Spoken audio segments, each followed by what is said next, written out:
इस कार्यक्रम के पुण्यार्चक हैं श्रुत संवर्धक समूह गुरु भक्त परिवार, श्री चंद्रदीप जी आगरा, श्री नितिन काला हैदराबाद, श्री विकास जैन इंदौर, श्री मानस जैन टीकमगढ़, श्री दिनेश जैन अली टीकमगढ़, श्री राजीव जी जैन सहारनपुर, श्री नवीन जी छतरपुर, श्री शिवम श्रीयांश जैन भिंड, श्री उदित जैन तन्मय जैन सहारनपुर, श्री हैप्पी भैया शानगढ़, श्री शशांक जैन आरा बिहार, श्री प्रवीण जैन आगरा, श्री नितिन कासलीवाल औरंगाबाद, डॉक्टर श्री अक्षय जैन, डॉक्टर मनीष बोथरा जयपुर, श्री अक्षत जैन सहारनपुर, श्री आदित्य जैन बेगमगंज मध्य प्रदेश। पंडित जी बता दो, देखना ये पूर्व से ही विद्वान थे। पंडित जी आप विद्वान की श्रेणी में आचार्य विराग सागर जी के विद्वान शिष्यों में से प्रथम शिष्यों में से थे, तब से ही विद्वान थे। और आचार्य भगवान तो आचार्य विराग सागर जी ने, देखो आचार्य भगवान कहते हैं, हम तो कहेंगे ही नहीं, लेकिन उनको 8 दिन तक एक एक गाथा याद नहीं होती थी रे सब। 8 दिन तक एक एक गाथा याद नहीं होती थी और आंखों से आंसू झड़ते थे। फिर उन्होंने एक निर्णय कर लिया कि मुझे रटना नहीं है, नहीं होती नहीं होगी, मेरे को जीवन में करना क्या है, मैं तो गुरु के पास रहूंगा और दिन भर माला फेरता रहूंगा, अपने परिणाम विशुद्ध रखूंगा, बस मेरा काम बन जाएगा। और यही कारण है वह राग द्वेष से रहित, संक्लेशता से रहित विशुद्धि ने ज्ञान का क्षयोपम इतना बढ़ाया कि पंडित जी रह गए और वे आचार्य भगवंत इनके भी आचार्य बन के बैठ गए। पंडित जी आज शायद जिस विशुद्धि के दम पर जैसा नाम वैसा काम, अनवर्थ संज्ञा किसी की है, जैसा नाम हो वैसा ही काम हो, तब उसे कहते हैं कि अनवर्थ संज्ञा, जैसी नाम वैसे ही काम। ऐसे ही आचार्य प्रवर विशुद्ध सागर जी महामुनिराज, उनके अंतरंग के परिणामों की विशुद्धि इतनी अधिक है कि उसका फल, जगदीश भैया आज आप देख रहे हैं, आप 1 बार गए ना, 2 बार गए, 3 बार गए, कितने लोग ऐसे जाते हैं, 1 बार गए, अब उनके स्मृति पटल पर आप अंकित हो चुके हैं। एक घटना छोटी सी सुनाए, यानी हम जब दीक्षित हो गए, भवनलाल जी जब हम दीक्षित हो गए, तब बहुत छोटे में, लगभग 2024 साल पहले, 24 साल पूर्व की बात है, लगभग 24 साल पूर्व में विदिशा में पहली बार आए थे, जहाँ हमारा निवास स्थान था। और हम उस समय बहुत छोटे थे, बहुत छोटी कक्षा में थे। और छोटी कक्षा में जाने के बाद में, और कोई भी उस समय आचार्य भगवान को जानता नहीं था। जब विदिशा में प्रवेश हुआ था तो 3-4 लोग लेने पहुंच गए थे। क्यों?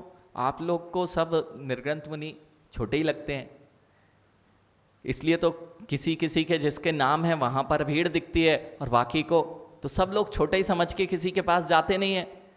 जगदीश जी तो, और अब वो भवनलाल जी किन बातों में आ गए, पता नहीं कौन से छोटे से महाराज जी को पकड़ लाए। जगदीश जी अब वे कोई जाता नहीं है। माँ याद रखना, कोई भी निर्ग्रंथ मुनि कभी छोटा होता ही नहीं है। पंच परम पद पर जो स्थित होता है, इसलिए कभी भीड़ देख के मत जाया करो। अरे जिसको तुम रोज पूजा में बुलाते हो, माँ पूजा की थी, और किस किस की आमंत्रण किया था? देव शास्त्र गुरु, हे पंच परमेष्टि अत्र अवतर संवस्त आवानम अत तिष्ट टेस्ट अत मम सन्नितो। और जैसे ही दिगंबर मुनि आए, हमारे यहाँ धर्मशाला खाली नहीं है जगदीश जी, अभी धर्मशाला में काम चल रहा है। और बुला क्या रहे थे?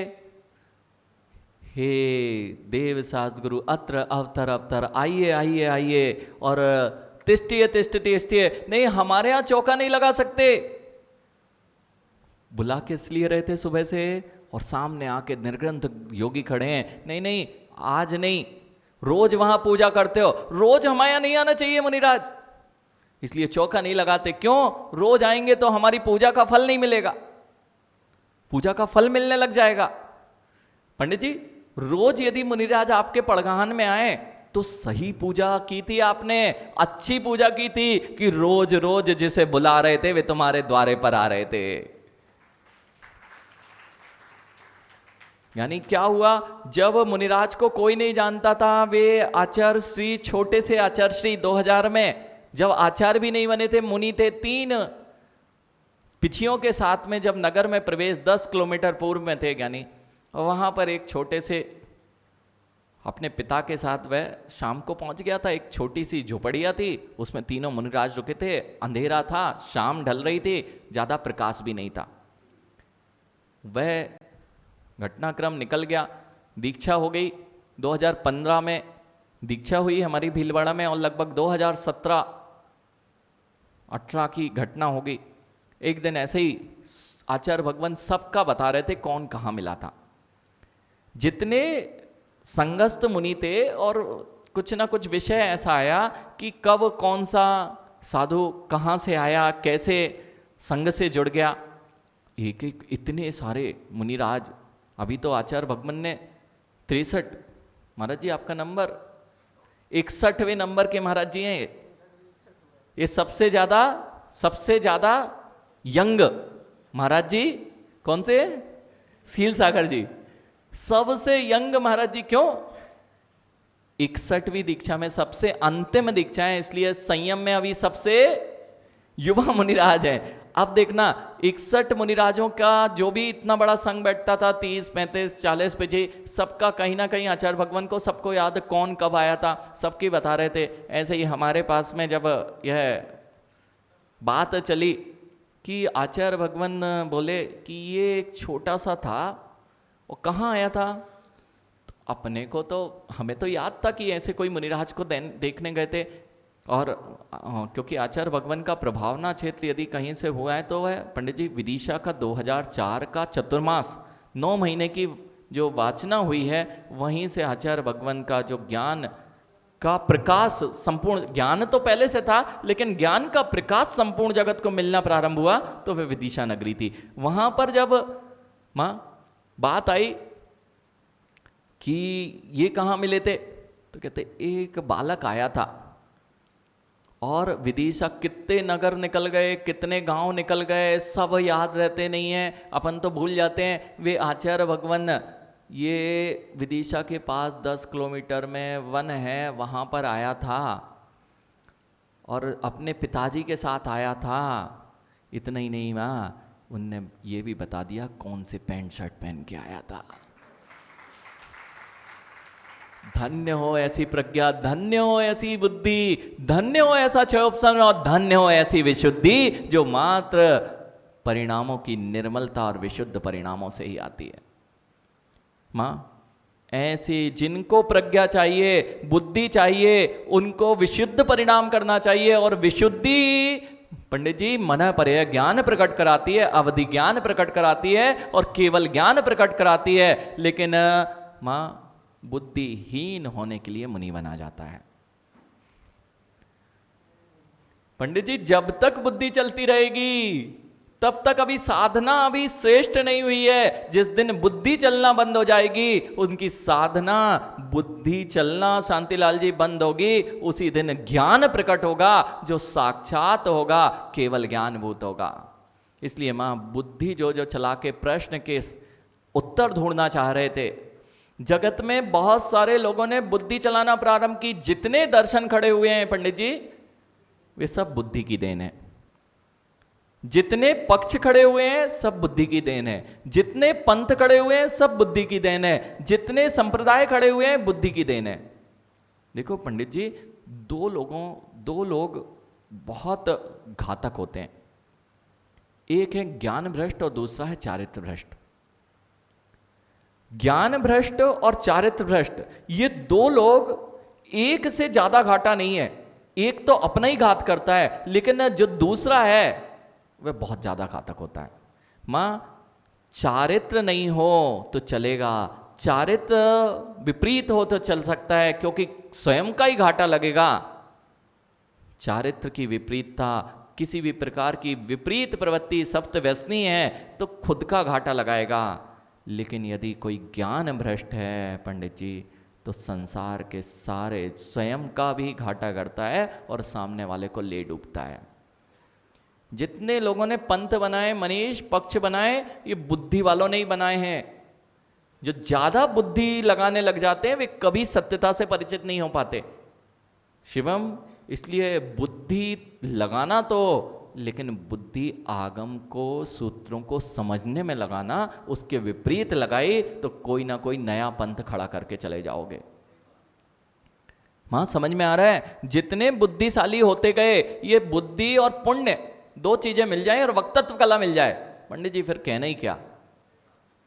जगदीश जी, वक्तत्व कला हो, पुण्य हो और बुद्धि हो थोड़ी सी, फिर देखो लाखों लोग दिखाई देते हैं पीछे, लेकिन उनकी मानना मत, क्योंकि बुद्धि को भी परीक्षा कर लेना कि सही बुद्धि सही जगह है या नहीं। बस ऐसा ही हुआ आशीष, जब जगत को कुछ पता नहीं चला कि ये जगत किसने बनाया, इसकी रचना कैसे हुई, ये कैसा है, तो वैज्ञानिकों ने बुद्धि दौड़ाई, उसने कहा गोल है, तो हम बोले कि हाँ गोल है। कभी पूछा कैसे है गोल? उसने कहा कि सूर्य रुका हुआ है और पृथ्वी चक्कर लगा रही है, हम मान लिए। ये बुद्धि वालों की बातें हैं पंडित जी। उसने बोला आकाश में तारे थे, वे फटे और तुम जन्म हो गए, तुमने मान लिया। ये जितने बुद्धिशाली हैं, ये कभी अपनी बुद्धि का विकास नहीं कर पाएंगे। और जितना पंडित जी बुद्धि का विकास होता जाएगा विज्ञान की, उतना जैन दर्शन के पास आते जाएंगे। मनीष, ये बात अभी बहुत गहरे में समझना पड़ेगी। जितना विज्ञान सत्यता की खोज कर रहा है, जितना सत्यता की खोज करता जाएगा, क्योंकि पूर्ण ज्ञान जिसके पास नहीं है वह कभी सत्यता को जान नहीं सकता। इसलिए जो लोक की संरचना कही गई है हमें नहीं दिखाई दे रहे हैं। असंख्यात द्वीप समुद्र, यानी बुद्धि तो बढ़ाओ। अभी लगता है पंडित जी, आपको भी हो सकता है ये लगता हो कभी कि माँ आपने जैन भूगोल पढ़ा है कभी? तत्वार्थ सूत्र तो पढ़ा है, उसमें ह्री श्री धृति कीर्ति लक्ष्मी बुद्धि, ये जब वर्णन आता है पंडित जी, तो ये इनके निवास स्थान कहां पर है? मां, जो रिद्धियों के नाम पढ़ते हैं, ये देवियों के निवास स्थान कहते हैं। कमल है, योजनों ऊंचा कमल है, उसमें उनके भवन बने हुए हैं। तो आशीष, अखिलेश जैसे और जितने पढ़े लिखे सारे बैठे हुए हैं, उनको लगता है ये सब कल्पना है। मनीष, सत्य ना? कमल के ऊपर भवन, भवन के ऊपर छोटे मोटे भवन नहीं, हजारों किलोमीटर के भवन। सत्य ना? कितनी कल्पना लग रही है ना? ऐसा संभव हो सकता है क्या? यानी कभी हवाई यात्रा की मनीष, जहाज यात्रा की? जहाज कितना छोटा होता है? अरे जहाज में तुम अकेले बन जाओ इतना ही होता है ना, कि तुम्हारे जैसे नगर के नगर जहाज पे बने हुए हैं। मां, नगर के नगर पूरे एक एक जहाज पे बने हुए हैं। पूरा का पूरा जो जहाज होता है पंडित जी, कितना सा? आसमान से देखना ज्ञानी, आसमान में जब आप हवाई यात्रा करते हैं और कभी समुद्र में नीचे झांक के देखोगे, जिस पर नगर बसा है वो कितना बड़ा। ये कब बुद्धि चली थी ज्ञानी आशीष? जब हम भी हवाई यात्रा में थे कभी, और नीचे बहुत छोटे छोटे जहाज जा रहे थे। हमने कहा देखो कितने छोटे छोटे जहाज जा रहे हैं। तब समझ में आया हम ऊंचाई पे आ गए हैं तो जहाज छोटे लगने लगे हैं। जिस दिन तुम्हारी ज्ञान की ऊंचाई केवल ज्ञान के बराबर हो जाएगी, सारी पृथ्वी तुम्हें छोटी छोटी लगने लग जाएगी। पंडित जी, ये जितने लोग तर्क लगाते हैं, कुतर्क लगाते हैं, इनकी ज्ञान की ऊंचाई अभी बहुत नीची है, इसलिए वह जहाज नगर दिखाई देता है। और मनीष, जब हवाई जहाज में पहुंच जाते हो तो वही नगर छोटा सा दिखाई देता है। और ऊपर पहुंच जाते हो तो तुम्हें यहां से मां सूरज कितना बड़ा दिखाई देता है। इतना ही है ना आशीष? इतना ही है ना? क्यों? जितनी ऊंचाई है तुम्हें स्पष्टता दिखाई दे रही है, बहुत कम छोटा सा दिखाई दे रहा है। ऐसे ही संसार की सत्यता जिस दिन जानना चाहोगे, तुम्हें अपनी बुद्धि को इतना ऊंचा ले जाना पड़ेगा जितना ऊंचा जिनेंद्र भगवान ने आगम में वर्णित कर रखा है। यानी शिवम बेटा, जब तक बुद्धि इस ऊंचाई पर नहीं पहुंचेगी तब तक तुम्हें जगत की सत्यता ज्ञात नहीं हो पाएगी। माँ समझ में आ रहा है? अब समझना, चाहे विज्ञान कुछ भी करता रहे, ये बुद्धि से सोचने वाले हैं, कितना सोच पाएंगे, कितना सोच पाएंगे। एक छोटा सा दृष्टांत जरूर यहां समझ लेना चाहिए, क्योंकि अभी भी कई लोगों की बुद्धि चल रही होगी, यानी अभी भी बुद्धि चल रही होगी कि महाराज बोल क्या रहे हैं, ये लोक को बनाने वाला भगवान है क्या? अरे भगवान किस काम का फिर? जैन दर्शन की एक महिमा मनीष, वैदिक दर्शन में, अथवा ये कहें कि जिन दर्शन के अतिरिक्त सभी जगह लोगों ने भगवान को कर्ता माना। क्यों? आपको जो भी होता है, हम तो कठपुतलियां हैं, सत्य ना? इसलिए तो हम भटकते हैं कि भगवान सब कुछ सही कर देगा। बिगाड़ता क्यों है? कठपुतलियां तो वैदिक दर्शन में जब ऐसा कहा गया कि ईश्वर ही सब कुछ करता है, और जैन लोग तो नास्तिकवादी होते हैं, ये जैन दर्शन वाले जो आप लोग हैं, ये भगवान को नहीं मानते, उनकी शक्ति को नहीं मानते, लेकिन भगवान वही होता है जो ये निर्णय करके बताता है कि इस जगत को कोई बनाने वाला नहीं है, ऐसी शक्ति किसी के पास है तो वे मात्र स्वयं में जो एकमात्र भगवान है, उन अरहंत प्रभु के ही पास है। माँ, ऊंचाई ऊंचाई बुद्धि से ऊंचाई नहीं आएगी। अभी बुद्धि के विकास के लिए अपने देखना, अगर पहले दिन पहली कक्षा में बालक गया और उसे फर्स्ट ईयर की पढ़ाई जाए तो कुछ समझ में नहीं आता, और यदि पहली कक्षा के बालक अपनी बुद्धि से 12वीं के सवाल हल करने लगें तो सही हो जाएगा ना? बस यानी अभी जिन आगम की ये पढ़ाई पूरी करो, फिर सारे प्रश्न तुम्हारे अपने आप बुद्धि में आने लगेंगे। पहली कक्षा में आके सारे प्रश्न स्वयं सोचने लग जाओगे कि मैं सारे उत्तर अपनी बुद्धि से दे दूं। बेटा अभी नहीं दे पाओगे, थोड़ा जिन आगम का अध्ययन करो, फिर ये जिन आगम के सूत्र ही तुम जब विश्व को प्रदर्शित करोगे तो दुनिया आश्चर्यचकित रह जाएगी कि ऐसा भी होता है।